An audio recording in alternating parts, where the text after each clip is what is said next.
ഇപ്പോൾ radio for you 89.6 FM-ൽ anti microbial resistant വാരാചരണത്തോടനുബന്ധിച്ചുള്ള പ്രത്യേക പരിപാടി. ആന്റി മൈക്രോബയൽ റെസിസ്റ്റന്റ് വാരാചരണത്തിന്റെ പ്രാധാന്യത്തെ സംബന്ധിച്ച് AMR nodal officer doctor Vipin സംസാരിക്കുന്നു.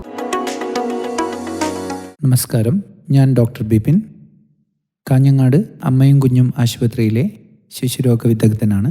കൂടാതെ ജില്ലയിലെ ആൻറ്റി മൈക്രോബിയൽ റെസിസ്റ്റൻസ് പ്രോഗ്രാമിൻ്റെ ജില്ലാതല നോഡൽ ഓഫീസറാണ്. നവംബർ 18 മുതൽ 24 വരെ ലോകാരോഗ്യ സംഘടന world anti microbial awareness week അഥവാ ലോക ആൻറ്റി മൈക്രോബിയൽ ബോധവൽക്കരണ ആഴ്ചയായി ആചരിക്കുന്നു. ആൻറ്റിബയോട്ടിക്കുകളുടെ ദുരുപയോഗത്തിൻ്റെ പ്രാധാന്യത്തെക്കുറിച്ച് ബോധവൽക്കരിക്കാൻ വേണ്ടിയാണ് ഈ ആഴ്ച വേൾഡ് ആൻറ്റി മൈക്രോബിയൽ അവയർനെസ് വീക്കായി ആചരിക്കുന്നത്.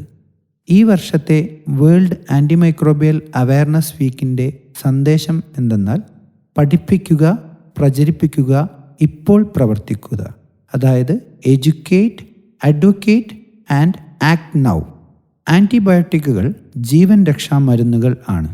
ഇവയുടെ ദുരുപയോഗം പലപ്പോഴും മറ്റ് ഇൻഫെക്ഷനുകൾക്കെതിരെ ആൻറ്റി മൈക്രോബിയലുകൾക്ക്, അതായത് അണുക്കൾക്ക് ആൻറ്റിബയോട്ടിക് പ്രതിരോധ ശേഷി കൈവരിക്കുകയും അതുമൂലം ചികിത്സ ഫലവത്താവാതിരിക്കുകയും ചെയ്യുന്നു. ഇതിനെക്കുറിച്ച് ബോധവൽക്കരിക്കാൻ വേണ്ടിയാണ് ലോകാരോഗ്യ സംഘടന ലോക ആൻറ്റി മൈക്രോബിയൽ ബോധവൽക്കരണ ആഴ്ചയായി ഈ ആഴ്ചയെ ആചരിക്കുന്നത്.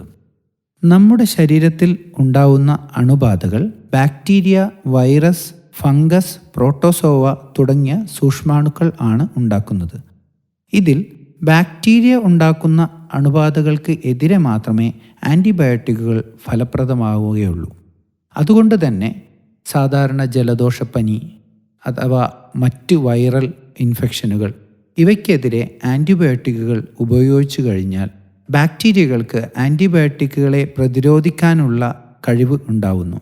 ജനിതക മാറ്റം വഴിയും മറ്റ് പല മെക്കാനിസംസ് വഴിയും ഈ രോഗാണുക്കൾ ആൻറ്റിബയോട്ടിക്കുകളെ മറികടക്കാനുള്ള കഴിവ് ആർജിക്കുകയും തന്മൂലം ഭാവിയിൽ ബാക്ടീരിയൽ ഇൻഫെക്ഷനുകൾക്കെതിരെ ആൻറ്റിബയോട്ടിക്കുകൾ ഫലപ്രദമല്ലാതാവുകയും ചെയ്യുന്നു.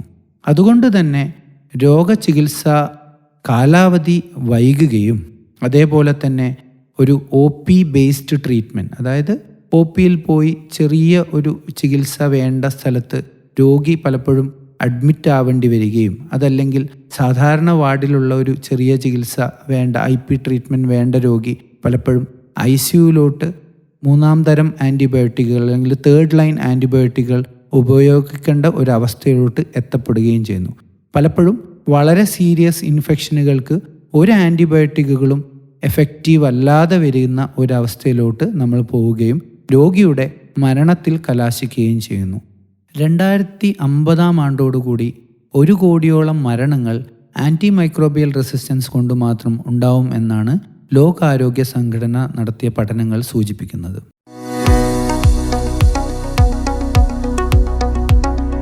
നിങ്ങൾ ഇതുവരെ കേട്ടത് റേഡിയോ ഫോർ യു 89.6 FM-ന്റെ ആന്റി മൈക്രോബയൽ റെസിസ്റ്റന്റ് വാരാചരണത്തോടനുബന്ധിച്ചുള്ള പ്രത്യേക പരിപാടി. അവതരണം AMR nodal officer doctor Bipin.